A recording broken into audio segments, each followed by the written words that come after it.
Bonjour à tous, Louis-Philippe Dubé pour le Guide de l'auto. Aujourd'hui, je me trouve dans la région de Napa, en Californie, pour venir découvrir un nouveau véhicule, le nouveau Infiniti QX80 2025. Le QX80, ça se fait quand même rare au Québec. On en a vendu 157 unités en 2023.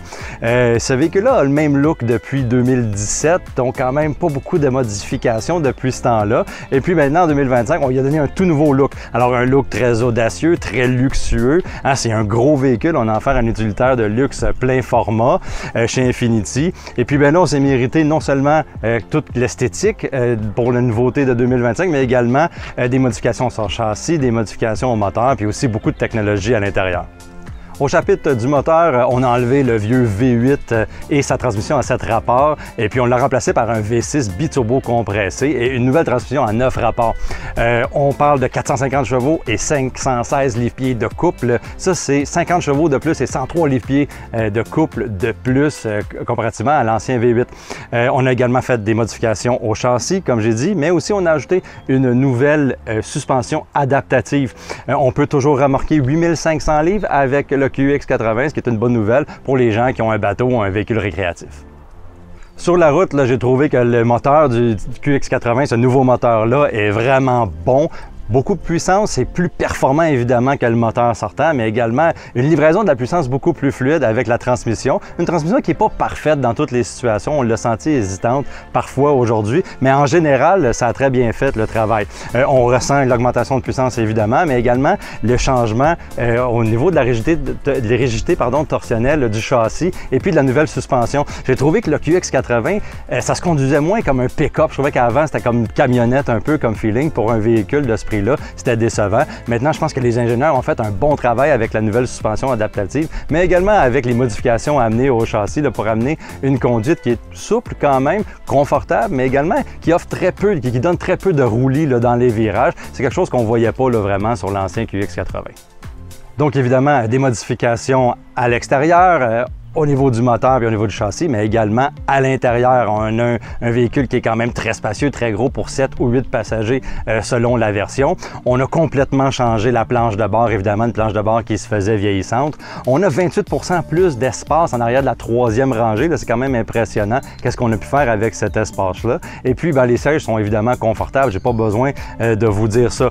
Dans ce qui concerne la technologie, on a deux écrans maintenant de 14,3 pouces, un bloc d'instrumentation et puis un système d'infodivertissement sur la planche centrale. On a également un petit écran qui est à peu près 9 pouces qui contrôle les divers commandes pour la ventilation. Ça, c'est un écran que j'ai moins aimé. Je trouve qu'il y a beaucoup de fonctionnalités, très confus. On recherche un petit peu comment refroidir les sièges, comment ajuster la climatisation. Puis ça a été un petit peu la partie difficile que j'ai trouvée. Par contre, les deux autres écrans, là, ça va très bien. Il y a des gadgets, beaucoup de gadgets, beaucoup de technologie. On a des gadgets biométriques qui sont capables de détecter un peu la température corporelle des passagers dans la deuxième rangée pour ajuster un peu la climatisation. Ça, c'est quand même assez intriguant. On a également une caméra qui est à 170 degrés en avant, qui est capable de dominer les deux écrans dans la planche de bord. Ce qui est quand même le fun. Par contre, avec le volant, ça venait entraver un peu la vision de cette caméra-là. Donc, c'est pas toujours utile.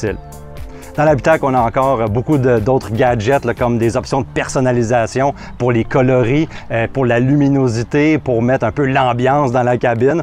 On a quelque chose de plus important évidemment avec le système ProPilot Assist que vous connaissez probablement chez Nissan et Infiniti. Là, maintenant, on a une version qui est améliorée, qui s'inspire beaucoup du Super Cruise chez GM.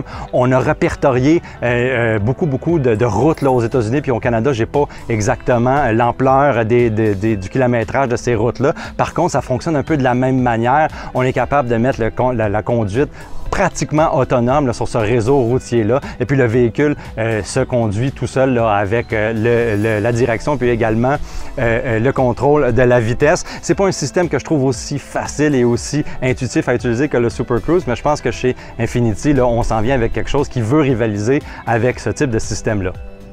Donc pour conclure, un QX80 qui est amélioré sur pratiquement tous les points, mais on se base quand même sur la même recette. On utilise pas mal tout ce qui est dans le catalogue Infiniti. On a un look tout aussi audacieux, mais qui est quand même plus relevé. On a plus de performance, on a plus de technologie. Toutes des affaires que la marque Infiniti a grandement besoin en ce moment parce que les ventes sont pas là, puis on veut quand même rivaliser dans des segments clés, puis se développer une nouvelle clientèle chez Infiniti, puis c'est en faisant des améliorations comme ça que ça va peut-être arriver.